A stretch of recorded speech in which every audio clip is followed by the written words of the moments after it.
This is Jill for today, and this is Crazy Casserole Night. Do you have one of those in your house? If you don't, you will after today's video. So I have a lot of great stuff to show you that I've pulled out of my refrigerator, and this Crazy Casserole tonight has a Mexican vibe to it. But guess what? I have a little bit of my signature glass of wine because I think you need that when it's Crazy Casserole Night. Okay, so we're going to come down. I'm going to show you a little prepping stuff I'm doing. First of all, I have a 9x9 casserole. Now, if you wanted, of course, to, take care of a lot of stuff in your refrigerator, of course, you'd increase the size of your casserole pan. But I'm just going to give this a nice little spray, right? Okay. And I'm going to set that aside because that's what's going to go in the oven for the casserole. Now, I'm going to bring in some other stuff. I have preheated my oven to 350 degrees. Get my microphone out of the way here. So I have some chopped up spinach. Now this is stuff that was in my refrigerator. I didn't buy anything special. Some chopped spinach. I have some salsa and canned tomatoes here. I have about a half a cup of salsa and about a half a cup of canned chopped tomatoes.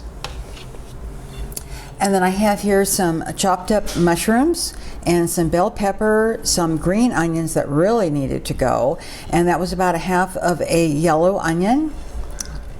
And then I had some, and these are in there, the tubs that I put in the refrigerator. There's some black beans that I cooked earlier this week. And then I also have some millet that I cooked earlier this week. So this is what is going to go into the Crazy Casserole with a couple of other little things. But let's go over to the stove and we'll get started in sauteing. All right, we have the pan. It's on kind of a medium heat, and it's maybe a tablespoon of olive oil in there. And I'm going to start, and really just, there's no right or wrong here because this is kind of a crazy casserole. So I'm going to throw in the onions. I'm going to turn that up just a little bit, get a little more. And I'm going to throw the bell pepper in. The only thing I'm going to put in last is the garlic, because sometimes that has a tendency to get a little bitter if you put it in too early. And there go the mushrooms. Now mushrooms, of course, don't maybe have a lot of Mexican thing to it, but that's what I had left. So I was going to, add that. So I'm going to give these a good saute, get them, kind of wilted down. The mushrooms are going to look, less, less plump, if you will.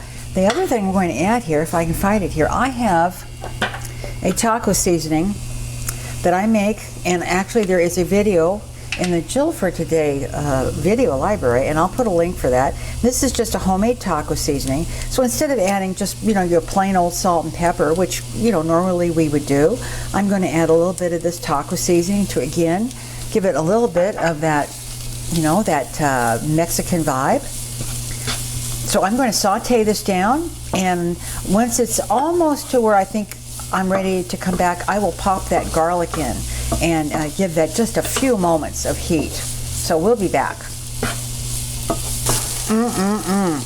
Oh gosh, does this smell good? It smells. Oh, it does smell good. So now I'm going to put that garlic in there. All right, and I'm going to give it a stir. Oh, it does smell really good. That taco seasoning. You need to make the taco seasoning. Check out that link that I've left you for that recipe. So I'm stirring in the garlic here. And then I have the spinach, which I didn't want terribly wilted. I want it wilted, but I didn't want it, terribly wilted. I'm going to put that in now. And I'm going to give that a stir. Oh my gosh, that smells so good. The garlic in there, and the taco seasoning. Yeah, don't you just, he's, the director's behind that camera saying, oh yeah, baby, you've done it tonight. Yeah, and that's what's so fun about Crazy Casserole Night, is it depends on what's in your fridge and what kind of, direction you want to go. I've done Mexican, I've done Italian, I've done Greek, I've done them all. All right, so I'm trying to think of what else I want to throw in here before I throw this in. All right, I'm going to put in some of that millet. Wonderful, wonderful millet. Millet is so high in protein and vitamins and minerals. It's so good for you. I have some of these leftover beans. I'm just going to, dump the whole thing in there. Right on. I'm going to stir this all in. It's beautiful to begin with. I mean, what a, oh, it's pretty, isn't it? It's very pretty. Corn. See there, if you had some corn, which I do, it's in the freezer, but I'm not going to pull any out now, but corn, would that not be just wonderful in something like this? And it would. So I'm going to get this all mixed in, and now I'm going to bring in that lovely combination of salsa and chopped tomatoes.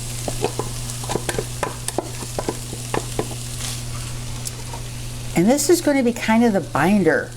You know, when you have a casserole, you want something that's kind of anchoring it together. And I'm going to turn that just a little bit to get a little more heat going in there. And that's going to be kind of the binder. I'm also going to add a couple of other items that you'll see before I put it in my casserole dish. So I'm going to get this good and heated up. And once it is, yeah, it's ready to move on to the next step, we'll be back.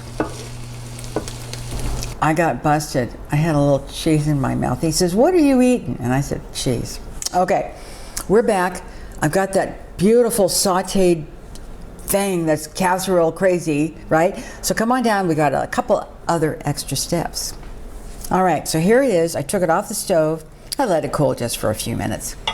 So now I'm going to add some of the cheese that I snuck a little bite of. This is just some plant-based, you know, cheddar cheese. Not a lot, just a little bit to put in there. And I'm going to stir that in, because I'm going to add some more to the top. But you want a little cheddar thing happening.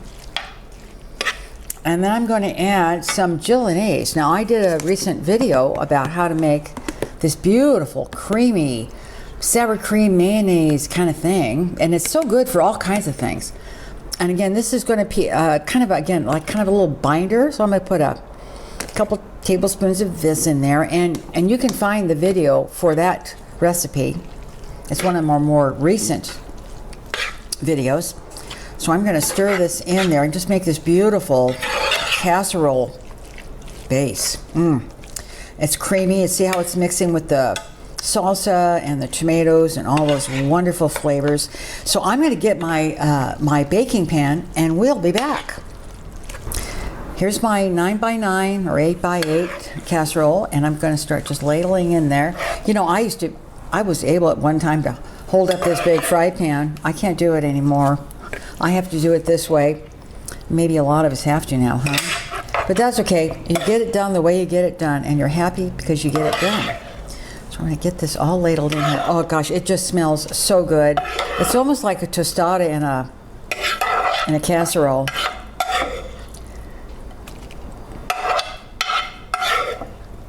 Okay, so that's got it about there. I'm going to spread it out. And I'm going to add, I think I'm going to hold off. I was going to add some of that Gillinaise on top of it, but I'm not going to do that. But I am going to add a little more of the cheddar cheese. This is the vegan, just shredded cheddar. I've got that. And then, talk about leftovers. We buy, of course, taco chips, and then you get to the bottom of the bag, right? And you've got nothing but chips in there. And we save them and we use them. So I'm going to crumble. Oh, is that just too great or what? We are talking crazy casserole. And I'm just going to crumble a bunch of these. These are, I think they're the late July ones. And that is what I'm going to do with some of those. Oh my gosh, does that look great or what? So I've got it all ready to go. It's going into a preheated 350-degree oven, and I'm putting it in the center of the oven. And I'm going to give it probably 30-35 minutes. I want the cheese to melt. I want the taco chips to get all crispy and wonderful, and all those other seasonings, you know, all those other things, really hot and bubbly. And then once that is done and it comes out of the oven, we're going to take a taste of crazy casserole. Oh my goodness, does this place smell amazing. Okay, I cooked it for about 30 minutes in the oven, 350 center tray. Come on down here. I got the chips nice and crispy, and it was all bubbly and wonderful. It does look really good. So now I'm going to take a little bit of this out so we can take a sample of it. Oh my goodness. Doesn't that look wonderful? I'm going to set this aside. And of course, you know, you can dress it up any way you like, but I know how we're going to want it. I made some refrigerator jalapenos. Now, I made some refrigerator dill pickles a week or so back, and there is a video in my Jill for Today library, and it's the same recipe for the jalapenos as it is for the pickles. So I'm going to do that, and I'm going to put a little bit of the Gillinaise on top there. Oh my gosh. Does that look too much? Okay, we're going to get some forks, and we're going to try this. First of all, gosh almighty, it's so bright. I need sunglasses in here. It is so... I look like I have a halo on instead of hair. And I look like I have a mustache. It's really bright. I guess it's just this beautiful sunlight. Okay, we cannot. Stop stalling. It does. Here, take it. There's food around. You can find the director. It smells so good. It really I want does. to get one of these. He's going to go for the jalapeno thing that I did. Yeah. Well, now don't take it all. I want some. Oh, there is one. No, okay. I cut it in half. Yeah, you did. Okay. Oh my gosh, it does look so darn good. Oh my gosh, it looks good. How are we doing there? Good. Good. Really good. Oh, my mouth. Boy, that's good. Oh man. Oh. You could add anything to this. You know, the corn would have been a nice addition. Yeah. But, you know, like some of the Impossible sausage or Impossible beef. Yeah. Yeah. Guacamole on top. More salsa on top, which is what I'm going to do. And those jalapenos are great. Oh, they're so good. It's delicious. Well, hurry up and finish this video so we can eat some of this. Cilantro. And now it's cilantro. Cilantro. Yeah. Well, it's delicious. And don't you is. know, you can do a crazy casserole. Just open up your refrigerator, say, oh my gosh, I've got, oh dear, oh dear. You know, a lot of us do a soup or you do a stir fry. No, go crazy casserole. It's a great way to do it. You can put anything in. You can, absolutely. All right. Well, thanks a lot for watching. I hope you'll tell your friends to say, hey, we know a crazy woman over here that's almost 70 and she is still making some far out good food. She's got Almost 70. I know. It's, I'm going to trade her in for $2.35. I wear it with pride, I tell you. And this man, what? I just heard it, oh my gosh. All right, everybody, thanks a lot. Check out that Amazon store of mine. Will you do it? I will. All right, thanks a lot. Take care, everybody. Bye-bye. Bye-bye.